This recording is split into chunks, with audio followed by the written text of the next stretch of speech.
Ya, jadi beberapa hari yang lalu binturong gue kan di rumah itu gue ada beberapa binturong. Binturong itu adalah binatang seperti musang. Emang kelasnya juga musang tapi paling besar di kalangan musang. Dan ini ada di Indonesia, itu ada di Jawa, ada di Sumatera, Kalimantan, bahkan Sulawesi juga ada. Dan binturong ini itu ada binatang yang dilindungi. Jadi gue tuh di rumah ada beberapa binturong dan ini dari penangkaran. Bahkan salah satunya adalah binturongnya mozaik, di mana yang di dunia itu cuma ada 2 kalau nggak salah, salah satunya di rumah gue. Nah, binturong gue yang betina ini melahirkan berapa bulan yang lalu 2 ekor, si Maruci, Baruci, itu mama dan baba gue panggilnya. Sekarang udah setengah tahunan, dia ibunya kawin lagi sama si yang tadi mozaik itu. Nah, kawinnya tuh di tempat kandangnya pertama. Nah, karena gue lagi pasang bangun pendopo, si kandangnya itu dipindah ke kandang di dalam. Nah, di sana kawin, di sini tuh nggak pernah kawin. Nah, udah lama akhirnya kita lihat kok ini gendut, jangan hamil nih, gue bilang gitu. Dicek lama dokter hewan gue, dokter hewan yang saya di rumah, nggak kepegang, kepegang janinnya. Sama kiper gue juga, terus ada dokter hewannya datang juga, nggak kepegang. Jadi kalau orang pelihara kucing atau anjing, tau lah kalau lagi hamil gede itu dipegang perutnya tuh akan kepegang janinnya, normalnya sih seperti itu. Nah, itu nggak kepegang. Tapi 5 hari kemudian tiba-tiba heboh ada binturong lahiran lagi. Jadi pas malam-malam tuh habis Isya, tiba-tiba ya jam 8-an gitu, gue lagi meeting di luar. Kiper gue tiba-tiba ini, Pak, binturong lahir, Pak, binturong. Hah, lahir emang jadi hamil? Ya jadi. Ada 1 ekor. Udah gitu meeting gue kan sampai malam. Tiba-tiba kiper gue sama dokter hewan gue, Pak, kapan pulang? Pak, kapan pulang? Pada gitu. Gue pulang tuh jam 12 malam. Ternyata jam setengah 12 jelang tengah malam, ada binturong yang kedua lahir. Jadi di lubang kelahiran itu udah kelihatan gitu, tapi sampai hampir sejam lebih, hampir 2 jam nggak lahir.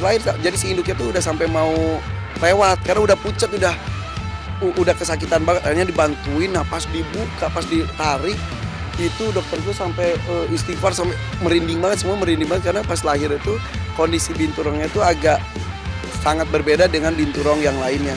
Satu, matanya tuh sebetulnya ada 2, tapi bersatu di satu titik. Jadi matanya tuh seperti satu gitu.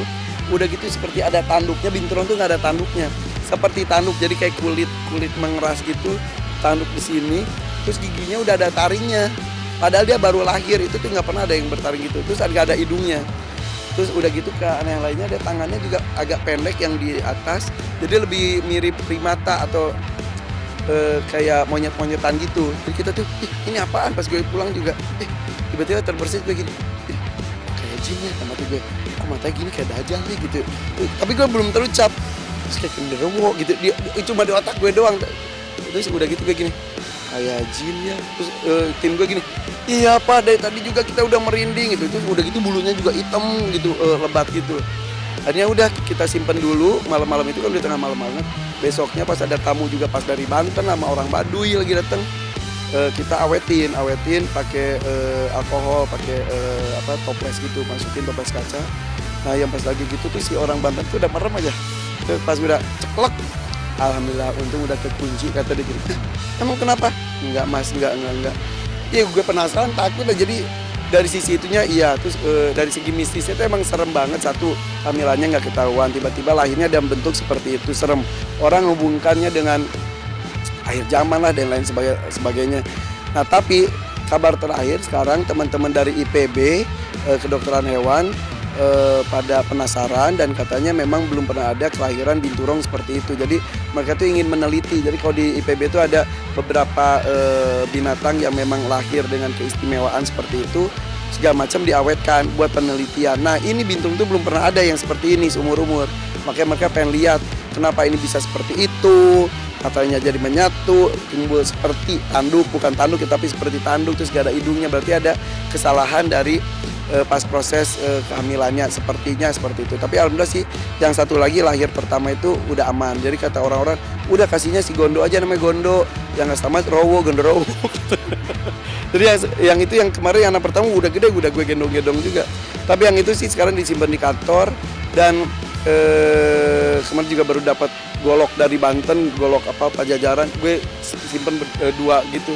Anak-anak kantor segini, Pak ngapain sih Pak simpen di situ? Emang kalau ngeliat sih agak-agak merinding ya, tapi kembalilah ini masih ada ngomong tentang mistisnya ada, tapi tentang medisnya juga ada. Kalau gue sih lebih ke yang realistis aja lah, yang medis itu. Jadi masih dicari tahu ini penyebabnya kenapa. Yang jelas sih kayaknya dalam pembentukan kromosomnya atau dalam pembentukan janinnya, organnya itu ada kegagalan. Tampaknya seperti itu. Tapi ya udah, kalau dibikin merinding ya merinding, kalau dibikin ini katanya tanda akhir zaman ya udah, biar kita semuanya juga pada hati-hatilah, pada tobat gitu.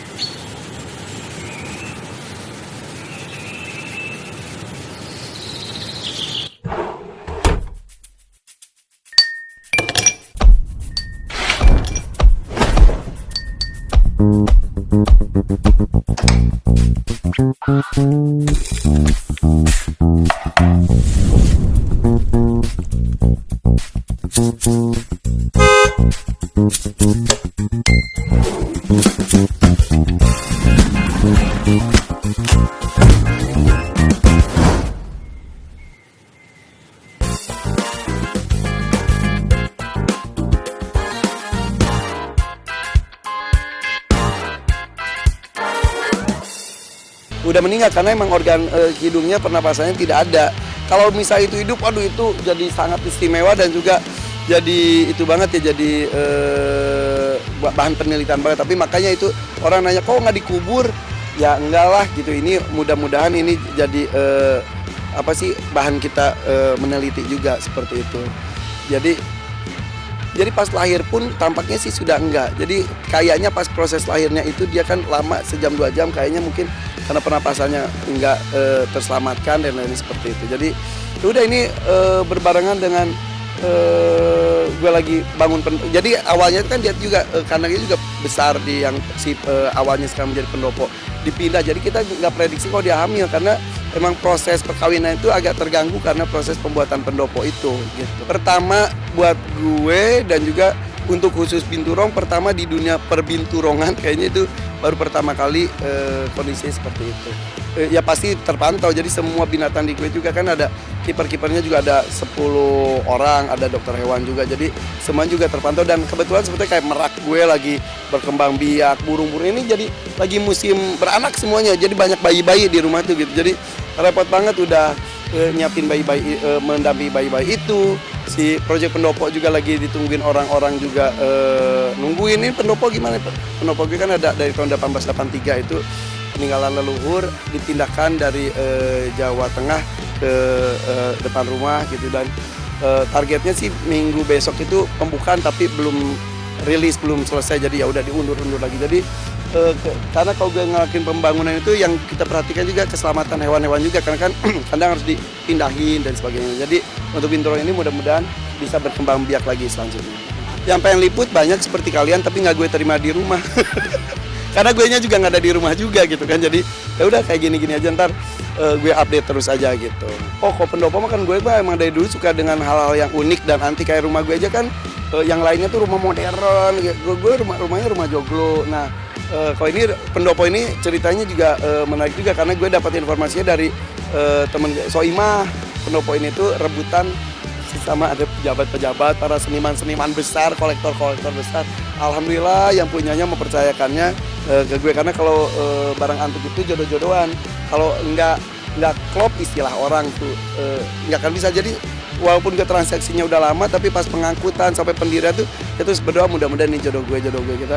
Karena yang gue takutkan barang-barang antik seperti ini, apalagi misal ada unsur sejarahnya, itu takutnya diambil sama orang luar, karena orang luar lebih menghargai barang-barang antik kita. Makanya gue kerahkan supaya gimana caranya tetap di Indonesia, dan ini depan rumah gue lagi gitu.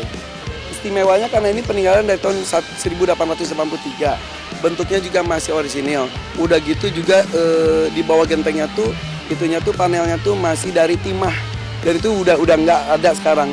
Di timah, jadi di bawahnya tuh adem banget ya, dan itu jadi masih real. Terus udah gitu tingginya juga 5 meter, itu untuk kayu 5 meter satu gelempengan gitu di zaman sekarang dengan kualitas yang seperti itu udah tidak bisa dibentuk lagi. Jadi istilahnya gue membayar sejarah atau membayar cerita di masa lalu. Dari tahun 1883 masih utuh seperti itu, sampai kaca-kaca patrinya masih utuh banget. Jadi ini salah satu proyek, kan gue tuh hobi banget ngebangun ya setelah Megatank, Aviari, ini salah satu proyek terbesar gue juga karena hampir setahun juga membuatnya gitu. Nah yang IPB itu juga minta bahwa itu disimpan di sana. Gue gini, aduh gak enak, satu sisi buat ilmu pengetahuan, tapi sisi lain juga gue pengen dia ada di area gue, tapi lihat nanti. Tapi yang jelas mungkin nanti kita cari hari antara gue ke IPB atau teman-teman dari IPB yang akan datang ke rumah gue gitu. Dan ini juga ada yang teman-teman yang area-area supranatural mistis gitu juga pada mendekat juga. Boleh nggak kita menerawang gini-gini? Lihat nanti gitu ya, udah lihat nanti saja ya. Suka dukanya lebih banyak. Dukanya kalau mereka sakit, apalagi sekarang kan cuaca lagi panas seperti ini ya, rentan banget mereka bisa sakit juga.